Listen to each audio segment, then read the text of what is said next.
July 16 దేవుని వాగ్దానం. మనకు జీవమై ఉన్న క్రీస్తు ప్రత్యక్షమైనప్పుడు మహిమయందు ప్రత్యక్షపరచబడుదురు.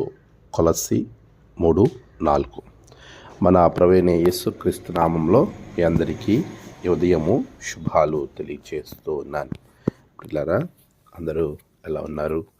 క్షేమంగా ఉన్నారా? దేవుని మహాకృపను బట్టి మనం మరొక దినాన్ని ప్రభువులో చూడటానికి, దేవుడిని ఎరిగి ముందుకు వెళ్ళటానికి ప్రభు ఇచ్చిన ఈ మంచి సమయాన్ని బట్టి దేవునికి నేను కృతజ్ఞతాస్తుతులు చెల్లించుచూ ఉన్నాను. దేవాతి దేవుడు ప్రతి ఒక్కరి జీవితంలో ఎంతో ఉన్నతమైనటువంటి ఆశీర్వాదాలు అనుగ్రహిస్తూ ఉంటాడు. ఆయన మనకు జీవముగా ఉన్నాడు అనే విషయాన్ని మనం ఎప్పుడు మర్చిపోకూడదు. మనకు జీవమై ఉన్న క్రీస్తు ప్రత్యక్షత చాలా ప్రాముఖ్యమైనది. ఆ ప్రత్యక్షతలో నీవు నేను మనమందరం కూడా దేవునితో ప్రత్యక్షపరచబడాలి అనేటువంటి ఉద్దేశము, ఆలోచన ముందు మనకు కలగాలి. చాలామంది ఈ లోక సంబంధమైన వాటిని గురించి ఆలోచిస్తూ ఉంటారు. ఈ లోకంలో నేను ఎలా సెటిల్ అవ్వాలి, ఈ లోకంలో నేను ఎలా పరిగెత్తాలి, ఈ లోకాన్ని నేను ఎలాగా జయించాలి, ఇలాంటి ఆలోచనల చుట్టూ తిరిగే మనిషి ఈరోజు దేవుని వాక్యం చాలా స్పష్టంగా మనతో మాట్లాడుతూ ఉంది. నీవు ఖచ్చితంగా పరసంబంధమైన వాటి మీద మనసు పెట్టుకోవాలి.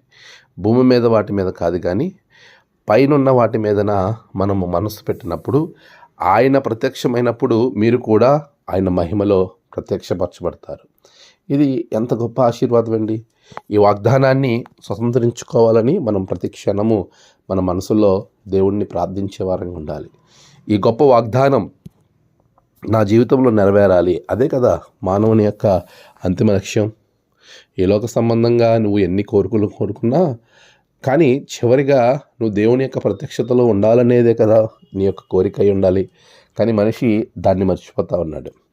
అలాంటి ఉన్నతమైన కోరికను, ఆశను కలిగి భూలోక సంబంధమైన వాటిని విడిచిపెట్టి పరసంబంధమైన వాటిని వెతుకుతూ దేవుని చెంత ఉండడానికి మనల్ని మనము ఆయత్తపరుచుకోవాలి.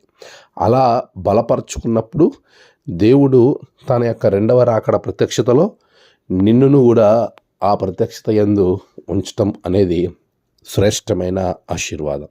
అట్టి ఆశీర్వాద కృప దేవుడు మీకు అనుగ్రహించునుగాక. ఆమేన్. ప్రార్థన. సర్వశక్తిమంతుడా, గొప్ప దేవా, నీకు వందనాలు. గడిచిన కాలం మీరు తోడుగా ఉన్నారు. ఈ నూతన దినం నీ బిడ్డల జీవితంలో నీ ప్రత్యక్షతను అనుభవించే ధన్యత దయచేయండి. నేడు వారి యొక్క తలపెట్టిన నూతన పనులను విజయవంతంగా జరిగించండి. ప్రయాణాల్లో క్షేమాన్ని దయచేయండి. దేవా, నేడు జన్మదినము, వాహదినము, విశేష దినములు జరుపుకున్న బిడ్డలను బహుగా దీవించండి. తమ ప్రియులను కోల్పోయి ఆదరణ కొరకు ఎదురు చూస్తున్న బిడ్డలకు ఆదరణ దయచేయండి. ఈ దినదీవులతో నింపి మీరే మహిమ పొందమని యేసు నామమున ప్రార్థించి వేడుకొనుచున్నాము తండ్రి. ఆమేన్. తండ్రి, కుమార, పరిశుద్ధాత్మ త్రియేక దేవుని దీవెన మీకు తోడుగా ఉండి నడిపించును గాక. ఆమేన్.